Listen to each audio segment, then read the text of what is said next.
राज्याच्या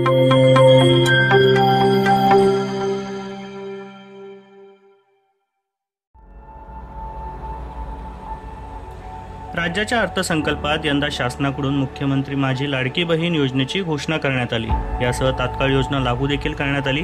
मात्र योजना मिळवायची कशी असा पेच महिलांपुढे असल्याने कर्जत नगर परिषद हद्दीतील भिसेगाव येथे सामाजिक कार्यकर्ते अमुक कुलकर्णी व शहर संपर्क प्रमुख ज्योती कुलकर्णी यांच्याकडून महिलांसाठी विशेष शिबिर घेण्यात आलं। भिसेगाव येथील श्री गजानन महाराज मंदिरात या विशेष शिबिराचे आयोजन करण्यात आलं होतं। यावेळी लाडकी बहीण योजनेसह इतर योजनांचे अर्ज देखील भरून घेण्यात आले, तसेच काही दाखले देखील वितरित करण्यात आले।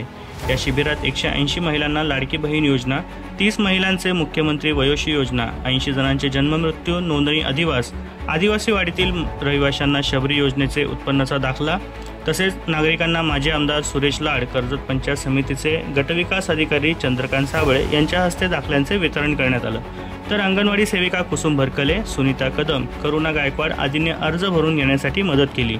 यावेळी नायब तहसीलदार बादशम, कर्जत नगर परिषदेचे माजी नगरसेवक संकेत भासे, उमेश गायकवाड, नगर परिषदेचे रवी लाड, बापू गोसावी, अविनाश पवार, शिवसेना उपजिल्हा प्रमुख भाई गायकर, माजी तालुका प्रमुख बाळाजी विचारे, एकात्मिक बाल विकासच्या चंद्रकला शिंदे, शहर प्रमुख भारती शिंदे, तालुका संपर्क प्रमुख आशा पालकर, माथेरान संपर्क प्रमुख प्रीती कळंबे, अर्चना भरकले, पोलीस पाटील संजय हजारे आदी उपस्थित होते। तर वैद्यकीय सेविका डॉक्टर जयश्री म्हात्रे, रुग्णसेविका शिल्पा जाधव, ज्योती बावळ आदींनी यावेळी सहकार्य केलं।